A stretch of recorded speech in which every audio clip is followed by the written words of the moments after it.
Throwing is Rodgers on third down.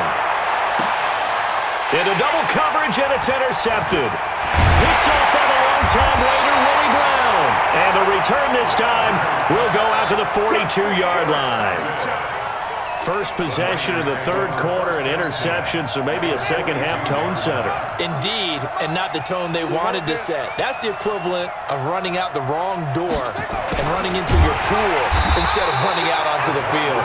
A real dud for that one. Has that happened to you before? No, but I've heard stories about teams actually doing that back in the good old days. So now they have to contend with 2nd and 13 after the first down run goes backwards. 2nd and 13. And he hits his target. It's Kenny Stills.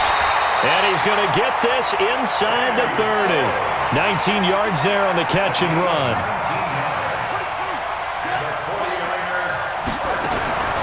They'll look to throw now on first down. He's going to find his running back. It's complete. He's tackled a yard short of the marker. Good gain of 9 on first down. And at his size, he's a smaller back. You can get him the football. He can kind of get lost, make someone miss. It's good for him. Yeah, it's great for him. I like what you said there. Sometimes he gets lost in the traffic a little bit, but get him out in the open field into some space. That plays to his strengths the best and keeps him out of it where all the big boys are, you know, make him make someone miss in the open field. They'll keep it on the ground. James. Boy, no chance as he was met and dropped behind the line there. Nothing doing on 2nd and 3rd down after that 9-yard gain on first. He's got a man. It's the tight end Casper. Some collective exhales over there on the sideline. A big pickup through the air on 4th down to bring up 1st and goal. From the shotgun, he'll look to throw. And it'll be intercepted. Picked up by Jonathan Jones. He was looking for Watkins that time. Well, partner, let's put a bow on the Super Bowl for Kansas City. What a comeback win. Yet another come-from-behind victory for Patrick Mahomes and company. An absolute heartbreak for San Francisco. Didn't Madden predict Kansas City would win the game? Yes, 35-31, I believe they predicted. I felt like most of the predictions I saw had the game in the 30s, so a little bit lower scoring than we expected, but a lot of fireworks down the stretch, all by Kansas City. But how about San Francisco? Had the lead in the ball, under 12 minutes to go, and held Kansas City to 10 points through 3 quarters. And somehow they're winging their way back to San Francisco, trying to understand how they lost that game. Yeah, not only did Kansas City win it, but they end up winning it by 11 points. They didn't see that coming at all. They go with Chubb on 2nd down. And not much, maybe a yard up to the 29. Tough first half for him, unable to put up the numbers he's used to producing. But with a guy like him, you and I both know it just takes a couple of explosive touches for him to make an impact on this game and on the stat sheet as well. They run it again with Chubb. He's not going to get there. That won't even be close. It was blown up in the backfield. Tough sledding. They lose a yard there on 3rd. There is no doubt that Geno Atkins is really strong and stout at the point of attack. But I love his suddenness, the ability to make plays, to be in one spot, and then he's gone. And into the offensive backfield, he's a heck of a player. And there, a big TFL, tackle for loss. Hard to believe that his father, Gene Atkins, was an NFL defensive back. Has bred this big defensive tackle. A curious decision to go for it, but it pays off with a first down. From the 34 now, here's 1st and 10. That one complete to Driver. And they'll get it up just short of the 45 at the 44. 11 yards and a Green Bay Packer first down.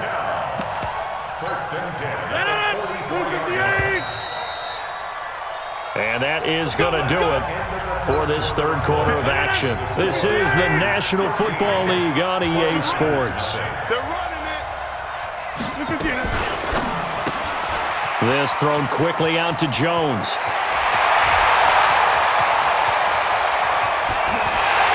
Touchdown, Packers! Julio Jones, 56 yards. And the Packers are able to stretch that lead out further. They were still throwing with a comfortable lead here late, and now that lead even more comfortable. And your first thought is there bad blood that went into this one ahead of time, that maybe they're seeking some revenge or they just don't like them? But the other thing that always hits me is, are they worried about playoff positioning, right? Are they worried about, do you need enough points in case there's a tiebreaker that comes into play later? Wide, get wide. Back north. Put it 50. Green, I did it. 59. Push him back. Check 59, Mike. Hey, orbit. Mike to 59. Box it. Look at this. Rodgers again now. And this is going to be caught. So add 2 more to the lead as they continue to pour it on here in the fourth.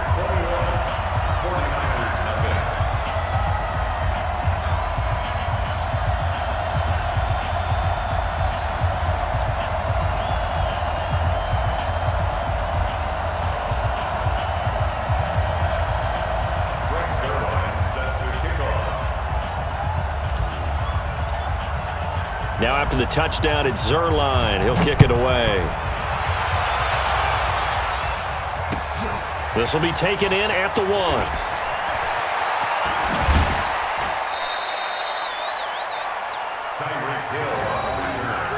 The Niners take over 1st and 10 at their own 27-yard line.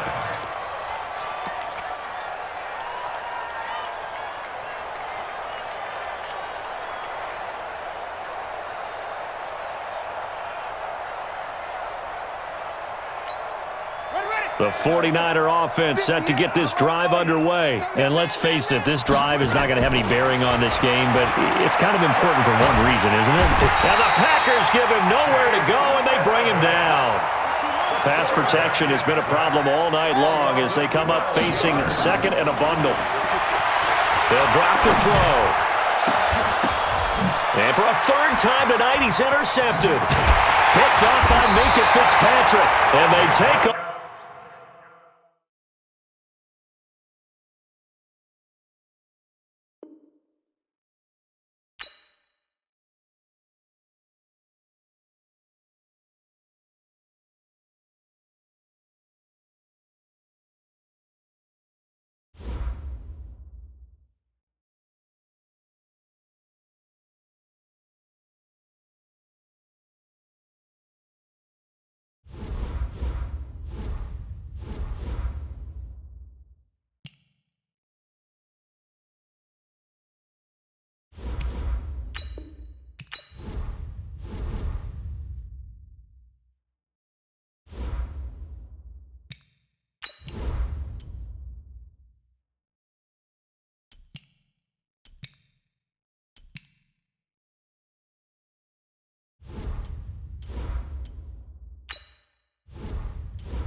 With Charles Davis, as always, I'm Brandon Gaudin. Charles, you talk about storylines in this one. I think it begins and ends with our two quarterbacks, certainly two of the best in the business. And nowadays, I don't think you can get by for long periods of time without a top-flight quarterback. The way the game is played, with all the responsibility he has and how the game flows through him, if he's not on the top of his game, your team's not going to benefit at all. The kicker, Graham Gano, set to put his foot into this one. And off we go on EA Sports.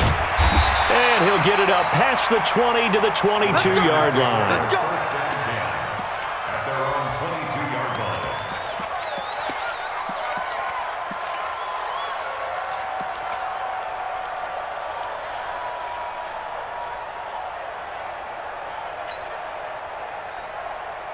Flat it. Green 18. Hey, check. Green 18. First carry for Nick Chubb. Accelerating, and off he goes. 20, 10, 5, touchdown, Packers. Nick Chubb, 78 yards, as his guys are able to strike first here in this opening quarter. Well, they said they wanted to have some explosive runs. How about that one to start the game? And I would say on the defensive sideline, there's a lot to answer for because you spend all week saying, stop the run. I don't care who you're playing. You don't want to get run over. You don't want to get run past. And they got both over-committing in the secondary, and he just went stepping past them and is still running, essentially. One play, and he hits pay dirt. This will be taken very short. And he'll get across the 20 before he's brought down at about the 23-yard line. At their own 23-yard line.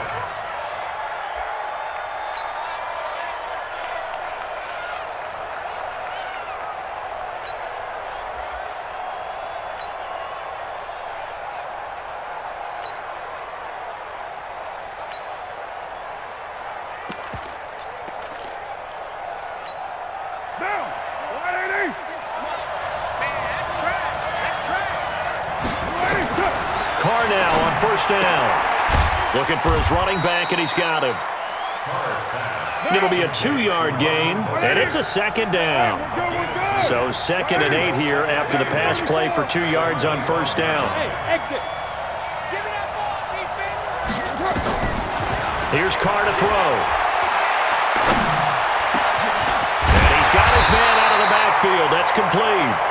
And they get him down, but not before he takes it across the 40-yard line. They'll get 17 on that one, and the Niners have a first down. On first and 10, here's Carr.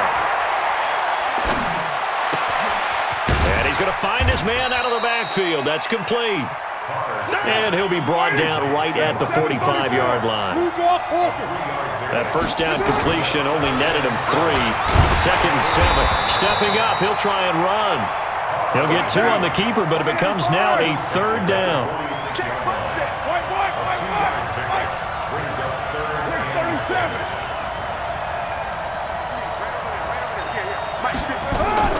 Throwing his Carr on 3rd down. He's going to hit his man out of the backfield, complete. And a loose football, and the Packers pick it up. And he's free going down the left side. It's a foot race. And he will bring this one back. A fumble return for a Green Bay touchdown. Even the great ones, some of the